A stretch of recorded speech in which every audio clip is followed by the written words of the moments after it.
ವೀಕ್ಷಕರಿಗೆಲ್ಲ ನಮಸ್ಕಾರ. ಹಿಂದೂ ಧರ್ಮನ ಯೂಟ್ಯೂಬ್ ಚಾನಲ್ಗೆ ಸ್ವಾಗತ. ಇಂದಿನ ಸಂಚಿಕೆಯಲ್ಲಿ ಯಾವ ಗ್ರಹ ದೋಷ ಇದ್ದಾಗ ಯಾವ ಆರೋಗ್ಯ ಸಮಸ್ಯೆ ಬರುತ್ತೆ, ಯಾವ ಕಾಯಿಲೆ ಬರುತ್ತೆ ಅಂತೇಳಿ ತಿಳಿಯೋಣ ಬನ್ನಿ. ನೋಡಿ, ಯಾವುದೇ ವ್ಯಕ್ತಿ ಆಗಿದ್ರೂ ಸಹ ಜಾತಕದಲ್ಲಿ ಏನಾದರೂ ನವಗ್ರಹಗಳ ದೋಷ ಇದ್ದಾಗ ದೇಹ ಮತ್ತು ಮನಸ್ಸಿನ ಮೇಲೆ ನೇರವಾಗಿ ಪರಿಣಾಮ ಬೀರುತ್ತೆ ಅಂತೇಳಿ ಪ್ರತೀಕ ಇದೆ. ಹಾಗಾಗಿ ಸೂರ್ಯನ ದೋಷ, ಸೂರ್ಯ ಏನಾದರೂ ಅಸ್ತ ಆಗಿದ್ರೆ ಅಥವಾ ಸೂರ್ಯ ಏನಾದರೂ ದುಸ್ಥಾನದಲ್ಲಿ ಕುಳಿತುಕೊಂಡಾಗ ಅಥವಾ ಸೂರ್ಯ ಏನಾದರೂ ಪಾಪಗ್ರಹಗಳ ಜೊತೆ ಕೂತ್ಕೊಂಡಾಗ, ಸೂರ್ಯ ಏನಾದರೂ ನಿಮ್ಮ ಜಾತಕದಲ್ಲಿ 6ನೇ ಮನೆ ಅಥವಾ 8ನೇ ಮನೆ ಅಥವಾ ಏನಾದರೂ ನಿಮಗೆ 12ನೇ ಮನೆಯಲ್ಲಿ ಕೂತ್ಕೊಂಡಾಗ ನಿಮಗೆ ಕಾಮನ್ ಆಗಿ ನಿಮಗೆ ಕಣ್ಣಿನ ಸಮಸ್ಯೆ ಇರುತ್ತೆ.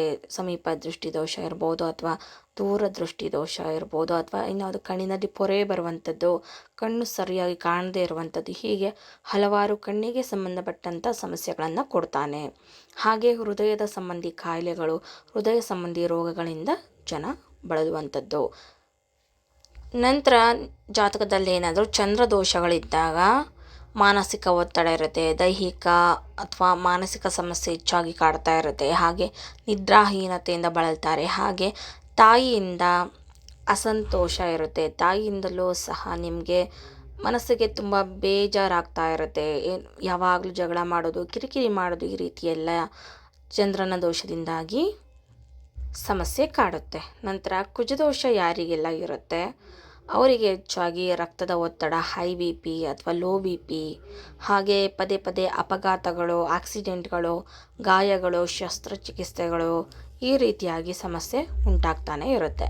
ಇನ್ನು ಯಾರಿಗೆಲ್ಲ ಬುಧ ದೋಷ ಇರುತ್ತೆ, ಬುಧ ಏನಾದರೂ ನಿಮಗೆ 6, 8, 12ನೇ ಮನೇಲಿ ಅಥವಾ ಅಸ್ತ ಆಗಿದ್ರೆ, ಜಾತಕದಲ್ಲಿ ಏನಾದರೂ ನೀಚತ್ವವನ್ನು ಹೊಂದಿದ್ರೆ ಅವರಿಗೆಲ್ಲ ಚರ್ಮದ ಸಮಸ್ಯೆ ಕಾಮನ್ ಆಗಿ ಅತಿಯಾಗಿ ಕಾಡುತ್ತೆ. ಯಾವಾಗಲೂ ಅಲರ್ಜಿ ಸಮಸ್ಯೆ, ಗುಳ್ಳೆಗಳಾಗುವಂಥದ್ದು, ಕಡಿತ, ಇನ್ನಷ್ಟು ಯಾವುದೇ ರೀತಿಯಾಗಿ ಚರ್ಮದ ಸಮಸ್ಯೆ ಒಡ್ಡುತ್ತೆ.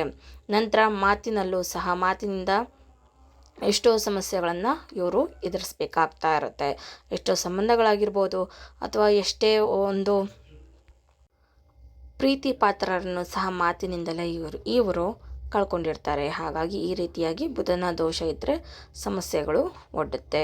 ನಂತರ ಗುರುದೋಷ ಯಾರಿಗೆಲ್ಲ ಇರುತ್ತೆ ಅಂಥವ್ರಿಗೆ ಮಧುಮೇಹ, ಹಾಗೆ ಶುಗರ್ ಮತ್ತು ತೂಕ ಹೆಚ್ಚಳ, ಈ ರೀತಿಯಾಗಿ ಗುರುವಿನ ದೋಷ ಕಾಡುತ್ತೆ.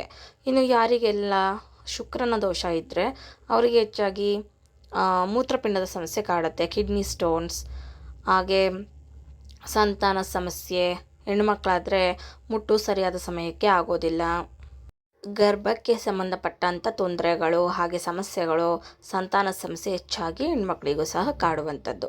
ನಂತರ ಇನ್ನು ಯಾರಿಗಾದರೂ ಶನಿ ದೋಷ ಇದ್ದರೆ ಸಂಧಿವಾತ, ದೀರ್ಘಕಾಲದ ರೋಗಗಳು, ಕಾಯಿಲೆಗಳು ಹೆಚ್ಚಾಗಿ ಸಮಸ್ಯೆಗಳಿಂದ ಕಾಡುತ್ತೆ. ಇನ್ನು ಯಾರಿಗಾದರೂ ರಾಹು ದೋಷ ಇದ್ದರೆ ಅಲರ್ಜಿ, ಹಾಗೆ ಅಜೀರ್ಣದ ಸಮಸ್ಯೆಯಿಂದ ಬಳಲ್ತಾರೆ. ಕೇತು ಏನಾದರೂ ದೋಷಕಾರಕನಾಗಿದ್ದರೆ ನಿಮಗೆ ಅಜ್ಞಾತದ ಭಯ ಇರುತ್ತೆ, ನರದ ಸಮಸ್ಯೆಗಳು ಕಾಡುತ್ತೆ. ಇನ್ನು ನವಗ್ರಹಗಳ ದೋಷಕ್ಕೆ ಮನೆಯಲ್ಲಿ ಯಾವಾಗಲೂ ನವಗ್ರಹ ಶಾಂತಿ ಪೂಜೆ ಮಾಡಿಕೊಳ್ಳಿ.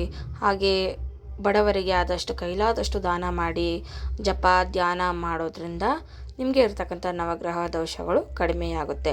ಇನ್ನು ಇದಕ್ಕೆ ಪರಿಹಾರವಾಗಿ ನನ್ನ ಯೂಟ್ಯೂಬ್ ಚಾನಲ್ ಅನೇಕ ವಿಡಿಯೋಗಳನ್ನು ಹಾಕಿದ್ದೀನಿ, ಆಸಕ್ತರು ನೋಡಬಹುದು. ಮತ್ತು ಮುಂದಿನ ವಿಡಿಯೋದಲ್ಲಿ ಸಿಗ್ತೀನಿ. ನಮಸ್ಕಾರ.